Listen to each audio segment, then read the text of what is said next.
expect mo na lagi yung problem. Laging nandyan yan. And actually, it's the best way to live. To solve each problem. Always focus on what you can control. Set aside yung mga hindi mo kayang kontrolin. Hindi siya worth ng stress. Best investment for me will always be the people.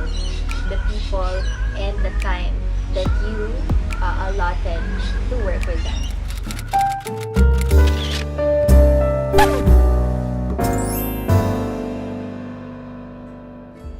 Sinong na-miss nyo? Okay, welcome back to my channel. And sorry, hindi ako nakapag-vlog ng medyo matagal. Mga 2 weeks, 3 weeks din yata. Alam ko naman, hindi ko kailangan mag-explain dahil wala kayong pakialam kung sino ako, ano bang sabihin ko. Hindi naman ako artista. Mukha lang ako artista. Charot! Anyway, kamusta? Ako super busy. Alam nyo naman, work. So right now, I just wanted to share my learnings about Airbnb. Worth it ba mag-Airbnb? What to expect? Is it for me? Is hosting for me? If you're a first-timer host like me, please keep on watching, especially if you plan to manage it yourself. Pero yung ibang yayamanin at merong property manager, baka hindi para sa inyo to. So, stop watching now. And hopefully, I help you decide whether or not you should be a host. This is based on my experience. I hope it helps you in a way. Alam niyo naman, hindi tayo lahat pare-pareho. Hi! How are you? Ready to try. He's sleeping. Oh, mahal daw ang tubig. Guys, speaking of which, yung mga tenants nyo, mga guests nyo, pag nagbayad sila ng 2,000 a night, 3,000 a night, yung konsumo nila parang 10,000. So there will always be good and bad sides of each story. So let me start off with the bad. Learning number 1, always prepare for the worst. Like, as in worst. Everything will not go your way. Nothing is constant. Example, nag-Airbnb ka for the money. Okay, not every day merong mag-occupy. So, expect mo na yung vacancy rate mo. You need to know what to improve on. You have to study the listings around the area. You have to study also your listing, how to improve it. Kasi it starts from within eh. Nag-enlist ka na sa Airbnb. It's a waiting game. If people will book you or not, if people find your listing interesting or a value for money, observe on the trend in the area. The rates are different, the demand is different. What can you do to increase your booking and pictures? Make sure it looks nice. You don't have to get a professional photographer for it. Kahit malinaw lang ng phone, edit, konting contrast, sharpness, okay na yun. Filter is live. Response time mo. Hindi naman kailangan 24/7 ka online. Kailangan lang, kapag kailangan ka, decent time, makaka-reply ka. Kung sino yung makareply agad, yun na may benta. Competitive pricing in a sense that hindi masyadong mataas, hindi masyadong mababa, sakto lang, especially once na nagsa-start ka pa lang. Wala ka reviews, tapos magkano ka a night? 5,000? Wow! Hindi naman sa malulugi ka, meron talagang adjustment period na tinatawag. So, test the waters, kumbaga. When you earn reviews and bookings, then that's the time, demand ka na. Alam mo yung magsasend ka ng mga memos sa guest mo, tapos lahat kompleto na. Check-in, check-out, wifi, location, address, lahat. Tapos tatanungin, anong oras po yung check-in? Anong oras po yung check-out? Okay. Second learning. Most people will not care about your invested money. Doon sila sa binayaran nila. Okay, so you got a reservation. Congratulations! So here's the next challenge. Whether it's a 1 million, 2 million, 3 million, 10 million property, wala silang pakialam. Basta ang binayad nila, i-consume nila yon as maximized as possible. Kaya girl, expect the worst. Number 1. So may it be the electricity, the amenity, the furniture, the appliances, feeling nila sa kanila yun. Binayaran nila for an overnight stay. Wow! Ganun talaga. Kahit naman sa atin, sabihin natin, okay, sa hotel o super gamit tayo.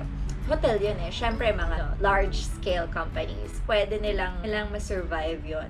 Pero tayo mga small-scale Airbnb hosts, medyo kailangan natin silang i-expect.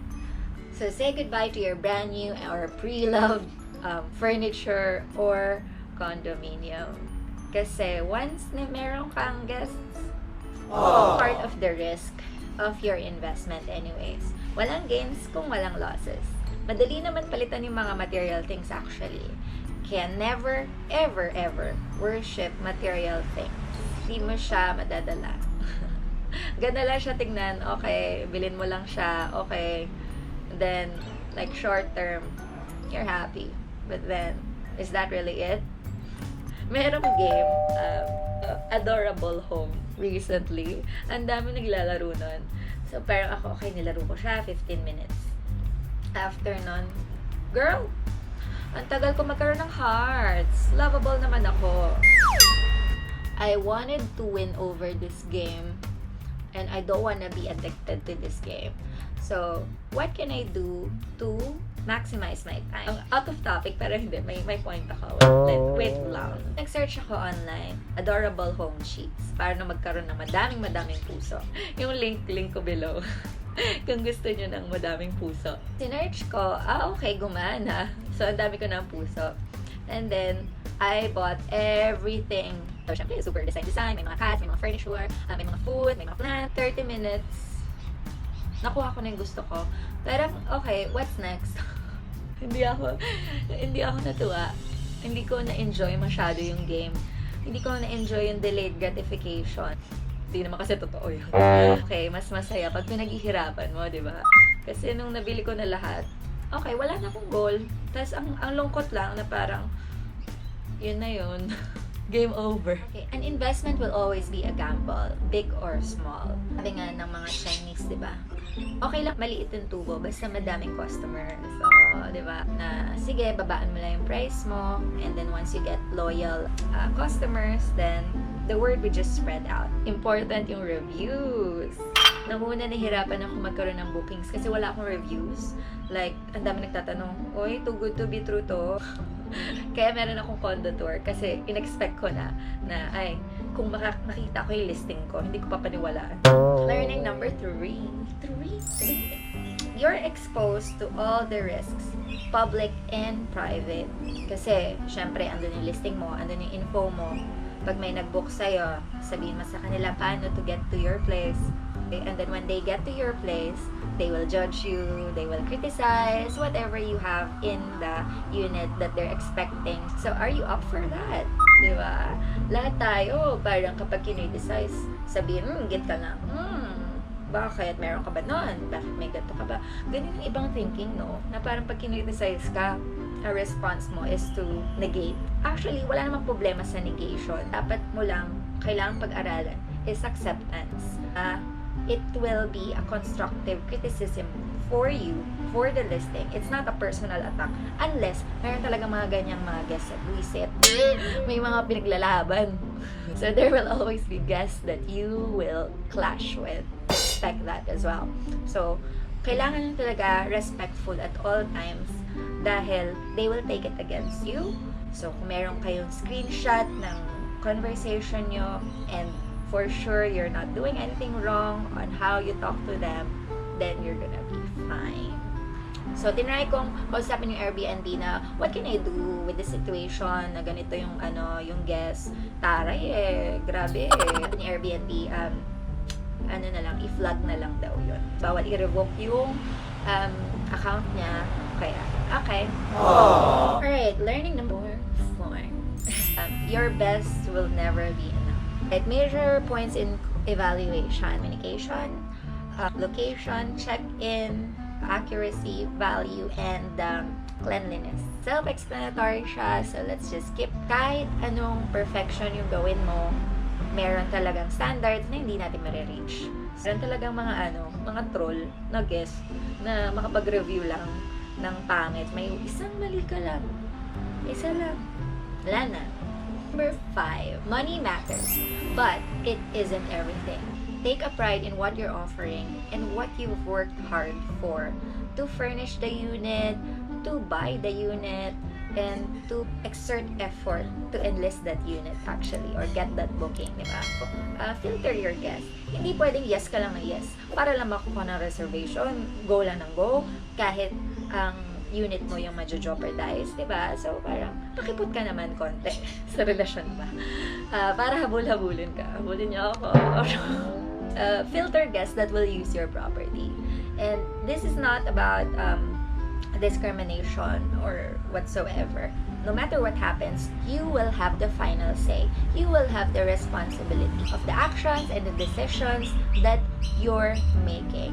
If you allow a certain guest, the number of people staying in the room, the purpose of stay, the length of stay, price for the trip, and all inclusives, you will be held accountable.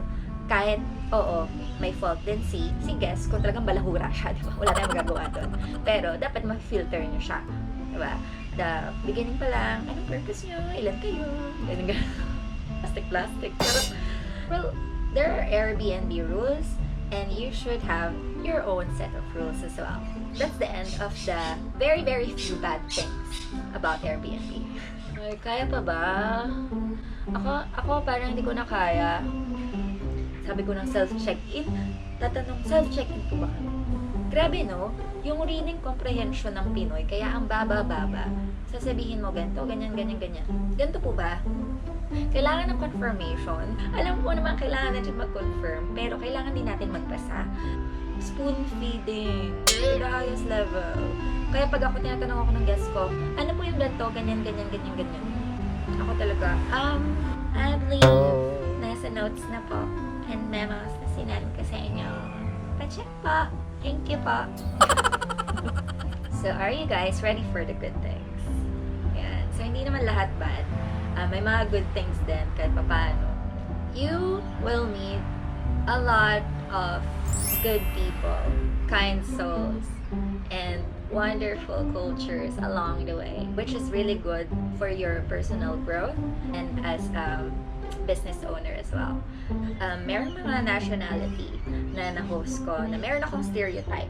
Hindi naman siya parang racism. Ayoko magsalita. Oh my gosh! As a vlogger, I have to take responsibility for my actions. Kailangan pa showbiz na rin ako. Pabebe na rin ako. Friends lang po kami. The self-checkout I don't do with Pinoys. Sorry, in general, di ba? Parang hindi tayo talaga matiwala eh. Di ba sa Pinas, kausapin ka lang na randomly, hawak ka na ng pag mo. Sa budol-budol. Pero dito, sa Australia parang, well, kahit sa ibang bansa, kausapin ka lang, hey, babe, hi, love, hi, dear, hi, mate, how you doing?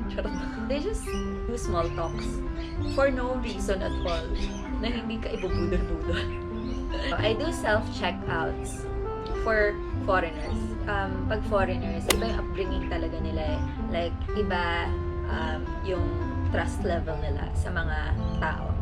So, ako, I give them the same trust. You have to trust in people. Invest in people. That's really important.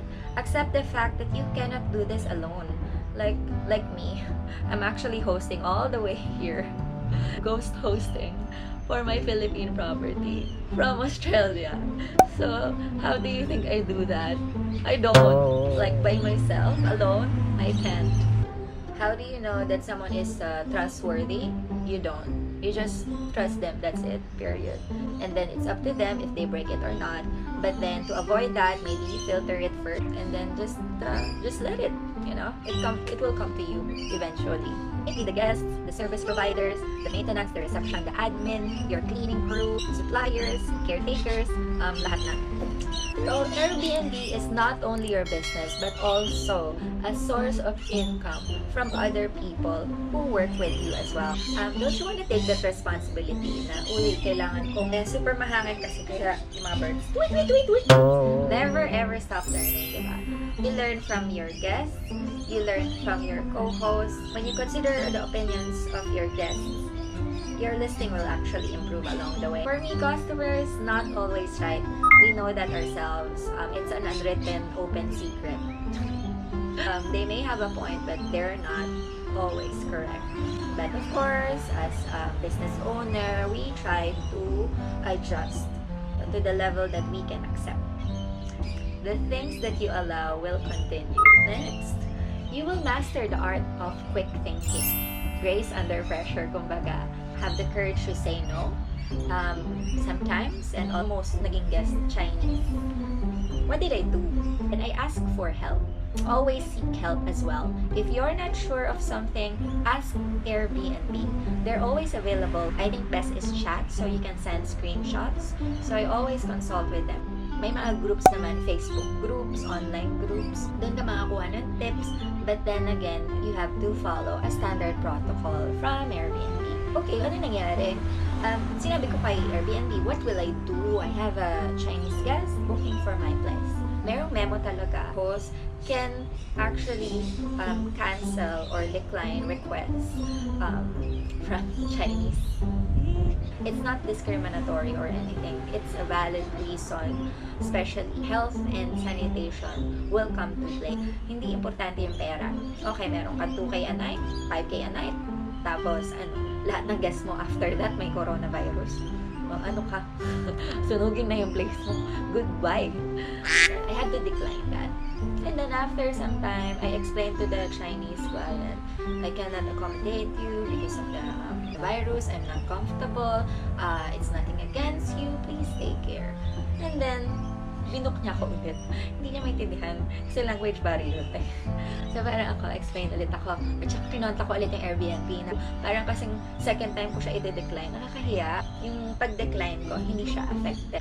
Hindi magta-take effect on my status or standing as a host. So, decline lang all the way until April 1, 2020. Until they say na okay na. Huwag kang matakot malugi. Mababawi mo siya. First, the last one is the ROI.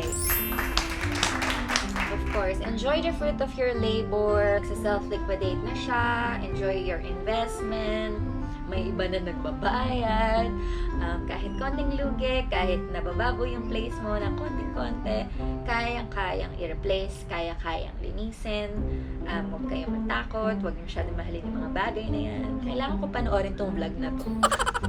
Actually, mahal na mahal ko yung mga condos ko kasi pinaghirapan ko siya, diba? Lahat naman tayo eh. Pag pinaghirapan natin, mas mahirap i-let go. At saka lalo na kung sobrang ganda. So, is Airbnb for you? Gusto mo bang ma-stress? Hospitable ka ba? Pwede ka bang kulitin? Gano'ng kahaba yung patience mo? Siguro, pwede ka nga sa Airbnb. Pero kung ayaw ma-stress, pero gusto mag-Airbnb, pwede ka naman magbayad ng iba to do that for you, di ba? Pero, it's gonna take up like 10, 20, 30% of your earnings. Long term versus short term.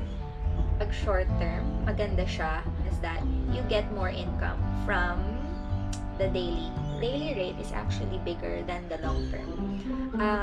Kaso, medyo haggard ka, medyo stress ka. Kapag long term, at least, everyday wala kang isipin, tapos may pumapasok sa'yo kahit ano mangyari. But anyways, if you wanna book my place on Airbnb, link down below, and I'll be personally messaging you regarding your booking. And please, if you're booking someone else's place, make sure you respect the place, the host, and the furniture, everything there. Think of it this way, na kung ikaw ba yung guest mo, matutuwa ka sa sarili mo, ganun ka gumamit. Thank you so much for watching. I hope you learned something today. I'll see you next time.